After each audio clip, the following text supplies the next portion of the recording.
Patricia and I's first kiss.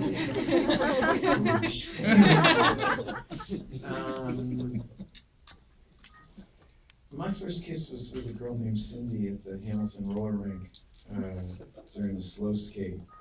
And she said to me, "Do you like Jack Daniels?" afterwards, and I said, "Yeah, too bad he died." And I don't know what I meant. I didn't really know Jack Daniels. I think I thought it was Jimi Hendrix. I do not remember my first kiss. That doesn't mean I've had a lot of kisses. I think I was pretty young. I'm sure it was a peck. I don't remember. But I do remember one kiss. I didn't know why, but I really didn't like the way this guy kissed me. He was a friend of mine, and he was a pro skater. And he's the only guy I ever gave a fake number to. And years later, he murdered his girlfriend. Oh. So there. Never give a fake number to anyone. Hi. First of all, thank you. This movie is just a gift, and it's amazing. So this is going to be a big one, so embrace yourself.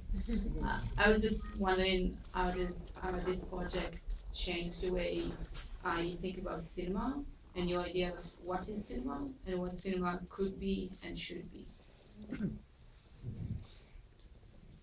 Is that to all four of us? Yeah. I think, you know, the maestro has to. Cinema. I mean, embarking on this, I mean, it sounds, I knew it, I had never seen this film before.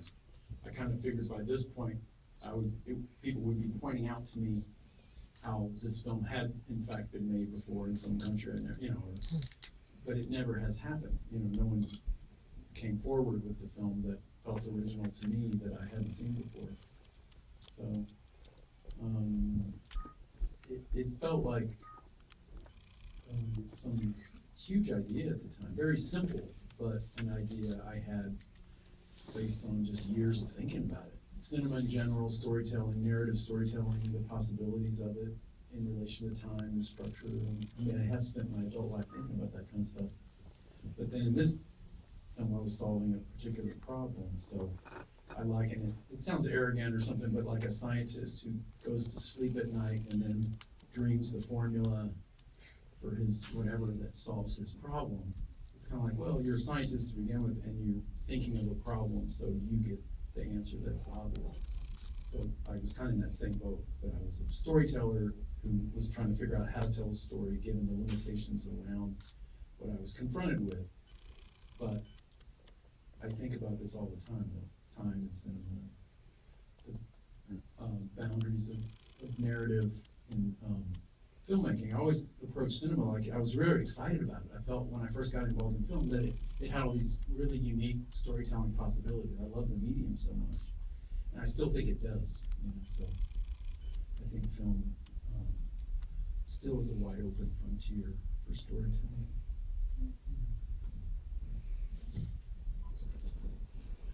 Did any of you want to answer that before I ask my question?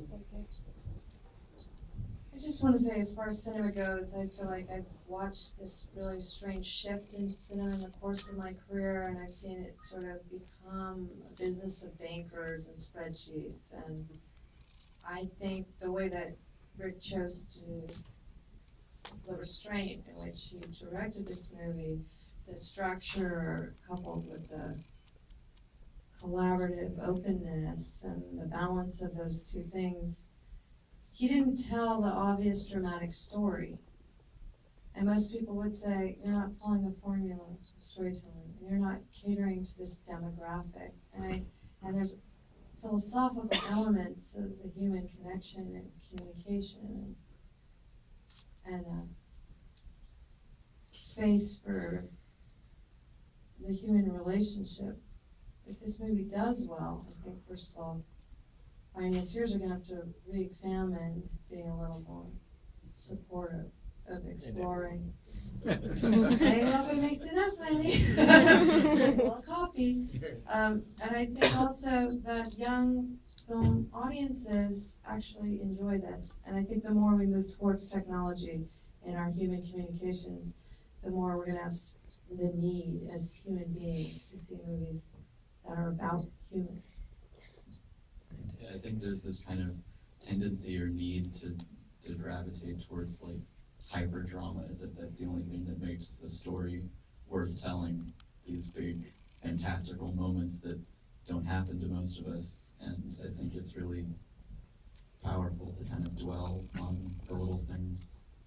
It's interesting though that the movie actually does get a lot of power off our preconditioned experiences at the cinema of thinking something big is going to happen. You expect a tragedy. Yeah, you watch the movie, there's an unbelievable tension in the minutia of the movie because we're so conditioned to think, well, something horrible must happen. We wouldn't just be watching some people drive to this university if there wasn't going to be a car wreck, right? And then, but what I love about that is that's actually how I feel about my life. A lot of my life is wasted worrying. You know, and the movie actually captures that feeling of like, well, he's spending the night, you know, he has a camping where they're building a house and it's so scary. But it is like, how do any of us survive those nights? I don't know. And so, but there's something about the way the movie works, its relationship, not just to its own storytelling, but the storytelling doesn't live in a vacuum. It's in response to other things, right? Because you're making a film about real people, to me, there was a real consistency with your three characters, and that it makes sense who they turned out to be after 12 years. So my question is, for me, there's real subtle and small changes, but am I wrong? But do you think there were big changes with your character? Well, again, how do you define big or small? I mean, they're certainly small by any normal standards of storytelling, but I mean, my character goes through some pretty significant changes of who he is at the end versus who he is at the beginning. Certainly Mason does, certainly we all do, but they're very humanist changes. Yeah, it's a lot of small things that after 12 years, you've aged 12 years, but day to day, it's not, you're just one day older.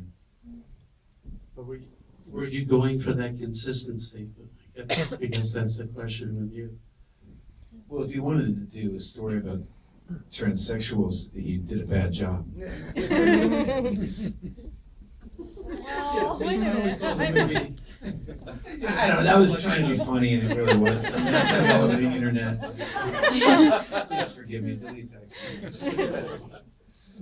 I don't know, the whole movie was kind of, we bet the whole farm on that this little collection of intimate moments that probably don't fit into most narratives. They're not advancing the character enough or the story enough or the plot, that it would all add up to something